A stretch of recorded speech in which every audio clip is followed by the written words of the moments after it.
آئیے سامعین سورہ نساء کی تلاوت سننے کی سعادت حاصل کرتے ہیں۔ سورۃ النساء مدنی سورہ ہے اور اس میں کل 176 آیتیں اور 24 رکوع ہیں۔ اعوذ باللہ من الشیطان الرجیم، پناہ مانگتا ہوں اللہ کی شیطان مردود سے۔ بسم اللہ الرحمن الرحیم، شروع اللہ کا نام لے کر جو بڑا مہربان نہایت رحم والا ہے۔ یا ایھا الناس اتقوا ربکم الذی خلقکم من نفس واحدۃ وخلق منها زوجها وبث منهما رجالا كثيرا ونساء واتقوا الله الذي تساءلون به والأرحام إن الله كان عليكم رقيبا۔ اے لوگو اپنے اس رب کا تقوی اختیار کرو جس نے تمہیں ایک جان سے پیدا کیا اور اسی سے اس کا جوڑا بنایا اور ان دونوں سے پھیلا دیے زمین میں کثیر تعداد میں مرد اور عورتیں، اور تقوی اختیار کرو اس اللہ کا جس کا تم ایک دوسرے کو واسطہ دیتے ہو، اور رحمی رشتوں کا لحاظ رکھو، یقیناً اللہ تعالیٰ تم پر نگران ہے۔ وَآتُوا الْيَتَامَىٰ ولا تتبدلوا الخبيث بالطيب ولا تأكلوا أموالكم إلى أموالكم إنه كان عوبا كبيرا۔ اور یتیموں کے مال ان کے حوالے کر دو اور اپنی برے مال کو ان کے اچھے مال سے نہ بدلو، اور ان کے مال اپنے مالوں میں شامل کر کے ہڑپ نہ کرو، یقیناً یہ بہت بڑا گناہ ہے۔ وَإِنْ خِفْتُمْ أَلَّا تُقْسِطُوا فِي الْيَتَامَىٰ فَانكِحُوا مَا طَابَ لَكُم مِّنَ النِّسَاءِ مَثْنَىٰ وَثُلَاثَ وَرُبَاعَ وَإِنْ خِفْتُمْ أَلَّا تَعْدِلُوا فَوَاحِدَةً أَوْ مَا مَلَكَتْ أَيْمَانُكُمْ ذَلِكَ أَدْنَىٰ أَلَّا تَعُولُوا۔ اور اگر تمہیں اندیشہ ہو کہ تم یتیم بچیوں کے بارے میں انصاف نہیں کر سکو گے تو انہیں اپنے نکاح میں نہ لاؤ، بلکہ جو عورتیں تمہیں پسند ہو ان سے نکاح کر لو، 2 2 3 3 4 4 تک۔ لیکن اگر تمہیں اندیشہ ہو کہ ان کے درمیان عدل نہ کر سکو گے تو پھر ایک ہی پر بس کرو، یا وہ عورتیں جو تمہاری ملک یمین ہو اس سے قریب تر ہے کہ تم ایک ہی طرف کو نہ جھک پڑو۔ وَآتُوا النِّسَاءَ صَدُقَاتِهِنَّ نِحْلًا وَإِن تِبْنَ لَكُمْ عَن شَيْءٍ مِّنْهُ نَفْسًا فَكُلُوهُ هَنِيًّا مَّرِيًّا۔ اور عورتوں کو ان کے مہر خوش دلی کے ساتھ دیا کرو، پھر اگر وہ خود اپنی رضامندی سے اس میں سے کوئی چیز تمہیں چھوڑ دے تو تم اس کو کھاؤ مزے سے، خوشگواری سے۔ وَلَا تُؤْتُوا السُّفَهَاءَ أَمْوَالَكُمُ الَّتِي جَعَلَ اللَّهُ لَكُمْ قِيَامًا وَارْزُقُوهُمْ فِيهَا وَقُولُوا لَهُمْ قَوْلًا مَّعْرُوفًا۔ اور مت پکڑا دو نہ سمجھو کو اپنے وہ مال جن کو اللہ نے تمہارے گزران کا ذریعہ بنایا ہے، ہاں انہیں ان میں سے کھلاتے اور پہناتے رہو اور ان سے بات کیا کرو اچھے انداز میں۔ وَابْتَلُوا الْيَتَامَىٰ حَتَّىٰ إِذَا بَلَغُوا النِّكَاحَ وَإِنْ آنَسْتُم مِّنْهُمْ رُشْدًا فَادْفَعُوا إِلَيْهِمْ أَمْوَالَهُمْ وَلَتَأْكُلُوهَا إِسْرَافًا وَبِدَارًا أَن يَكْبَرُوا وَمَنْ كَانَ غَنِيًّا فَلْيَسْتَعْفِفْ وَمَنْ كَانَ فَقِيرًا فَلْيَأْكُلْ بِالْمَعْرُوفِ وَإِذَا دَفَعْتُمْ إِلَيْهِ وَأَمْوَالَهُ فَأَشْهِدُوا عَلَيْهِمْ وَكَفَى بِاللَّهِ حَسِيبًا۔ اور یتیموں کی جانچ پرکھ کرتے رہو یہاں تک کہ وہ نکاح کی عمر کو پہنچ جائے، پھر اگر تم ان کے اندر سوجھ بوجھ پاؤ تو ان کے اموال ان کے حوالے کر دو، اور تم اسے ہڑپ نہ کر جاؤ اسراف اور جلد بازی کر کے، اس ڈر سے کہ وہ بڑے ہو جائیں گے۔ اور جو کوئی غنی ہو اس کو چاہیے وہ پرہیز کرے، اور جو کوئی محتاج ہو تو کھائے دستور کے مطابق۔ پھر جب تم ان کے مال ان کے حوالے کرو تو اس پر گواہ ٹھہرا دو، اور اللہ کافی ہے حساب لینے کے لیے۔ لِلرِّجَالِ نَصِيبٌ مِّمَّا تَرَكَ الْوَالِدَانِ وَالْأَقْرَبُونَ وَلِلنِّسَاءِ نَصِيبٌ مِّمَّا تَرَكَ الْوَالِدَانِ وَالْأَقْرَبُونَ مِمَّا قَلَّ مِنْهُ أَوْ كَثُرَ نصیبا مفروضا۔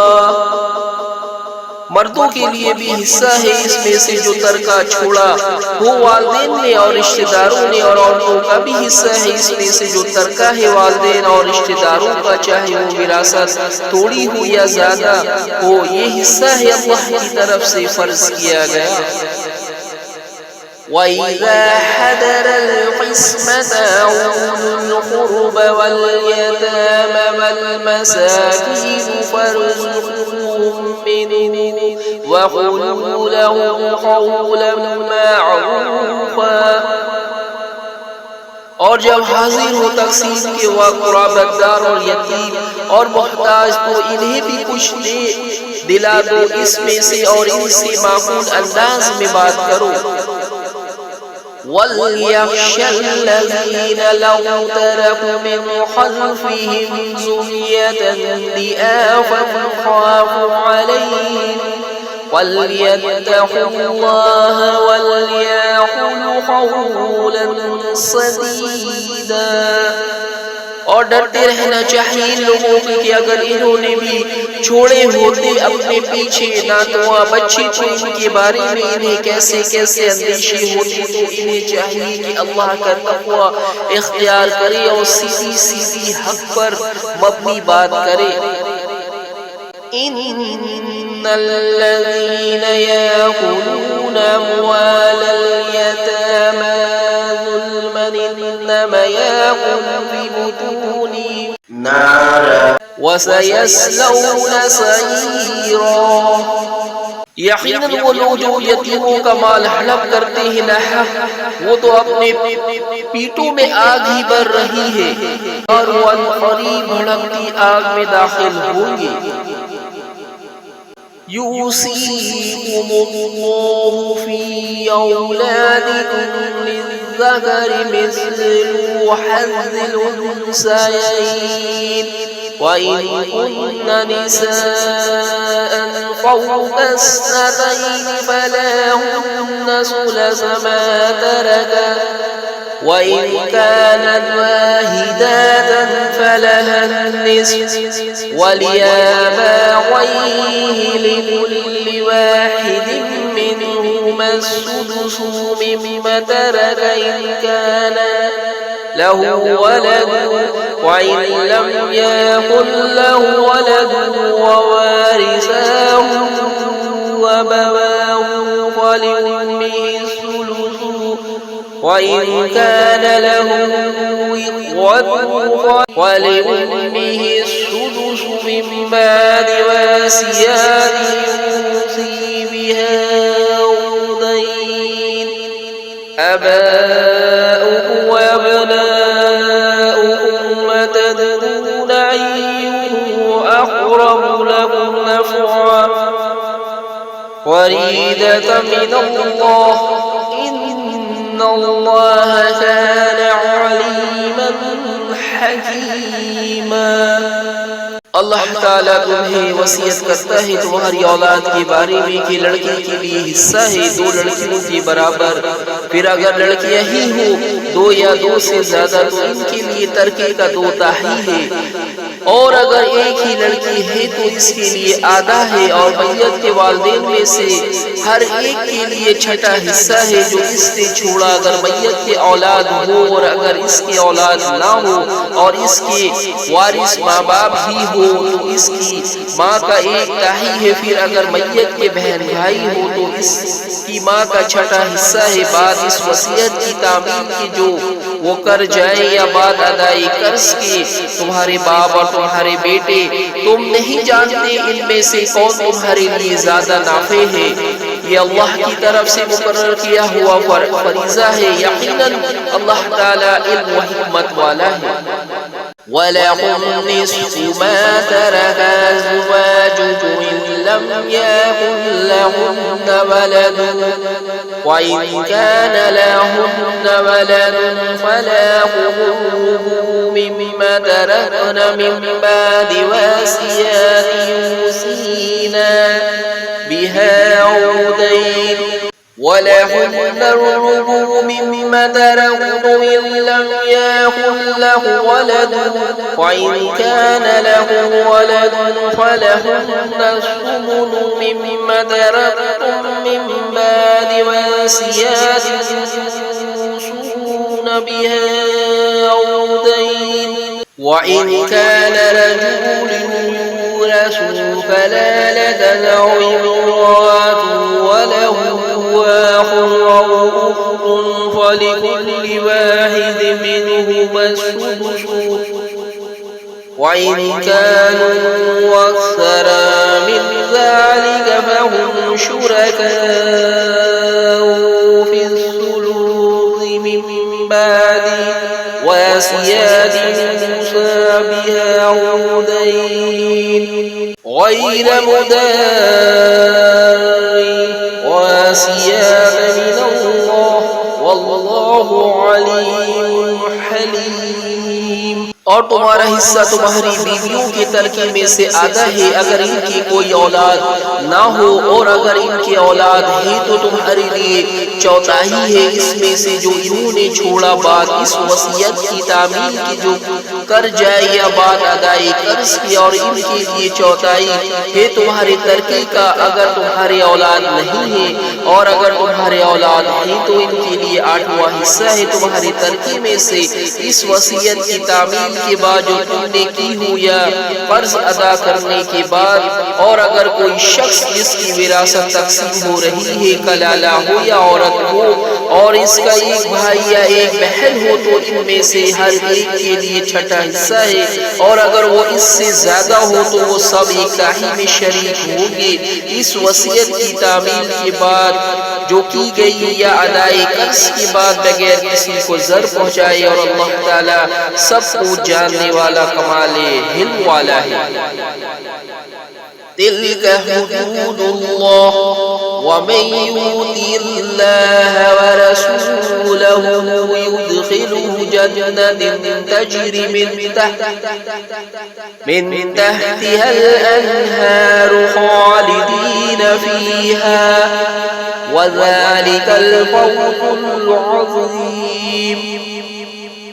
یہ اللہ کی مقرر کی ہوئی حدود ہے، اور جو اللہ اور اس کے رسول کی اطاعت کرے گا وہ داخل کرے گا اسی ان باغات میں جس کے دامن میں ندیاں بہتی ہوں گی، ان میں وہ ہمیشہ ہمیشہ رہیں گے، اور یہی ہے بہت بڑی کامیابی۔ وَمَن يَعْصِ اللَّهَ وَرَسُولَهُ وَيَتَعَدَّ حُدُودَهُ يُدْخِلْهُ نَارًا خَالِدًا فِيهَا وَلَهُ عَذَابٌ مُّهِينٌ۔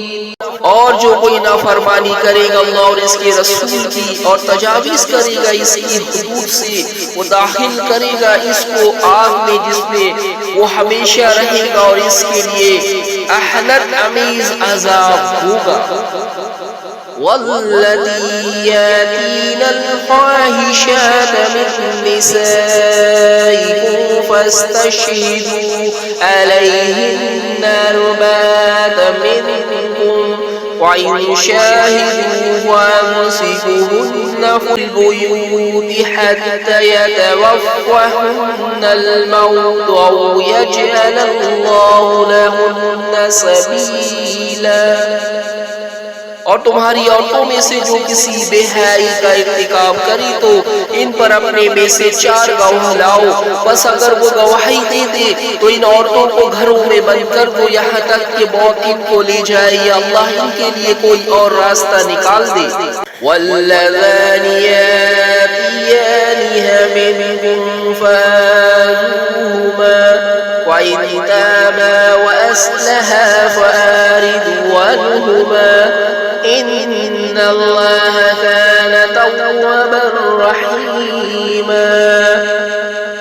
اور جو دونوں تم میں سے اس بدکاری کا ارتکاب کرے تو ان دونوں کو ایذا پہنچاؤ، پھر اگر وہ توبہ کر لے اور اصلاح کر لے تو ان کو چھوڑ دو، یقیناً اللہ تعالیٰ بہت توبہ قبول فرمانے والا اور رحم فرمانے والا ہے۔ انما التوبات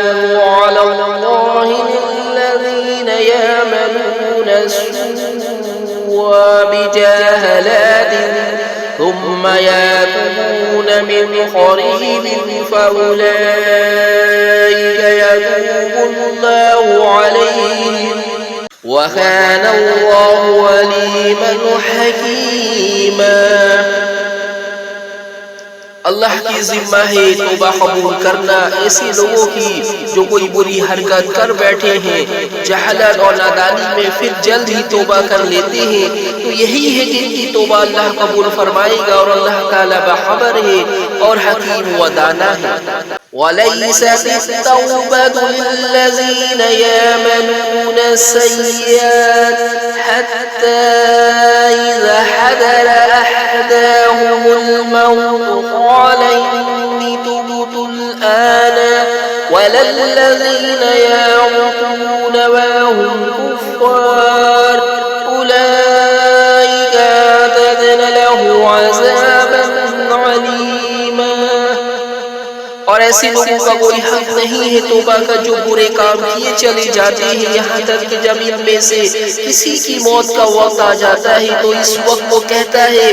اب میں توبہ کرتا ہوں، اور نہ ان لوگوں کی توبہ ہے جو کفر کی حالات میں ہی مر جاتے ہیں۔ ایسے لوگوں کے لیے ہم نے دردناک عذاب تیار کر رکھا ہے۔ يا أيها الذين آمنوا لا يحل لكم أن ترثوا النساء كرها ولا تعضلوهن لتذهبوا ببعض ما آتيتموهن إلا أن يأتين بفاحشة مبينة وعاشروهن بالمعروف وإن كرهتموهن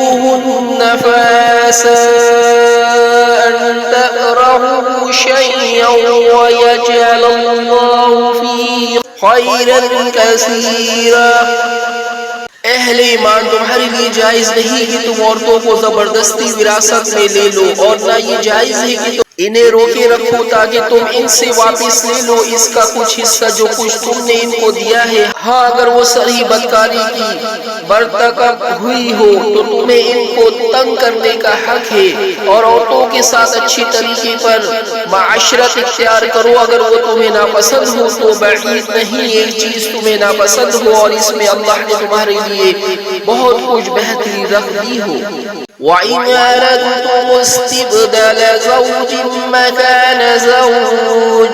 وَآتَيْتُمْ إِحْدَاهُنَّ قِنطَارًا فَلَا تَأْخُذُوا مِنْهُ شَيْئًا أَتَأْخُذُونَهُ بُهْتَانًا وَإِثْمًا مُّبِينًا۔ اور اگر تمہارا ارادہ ایک بیوی کی جگہ دوسری بیوی لے آنے کا ہو اور ان میں سے کسی ایک کو تم نے ڈھیروں مال دیا ہو تو اس میں سے کوئی بھی شے واپس نہ لو، کیا تم اسے واپس لو گے بہتان لگا کر اور صریح گناہ کے مرتکب ہو کر؟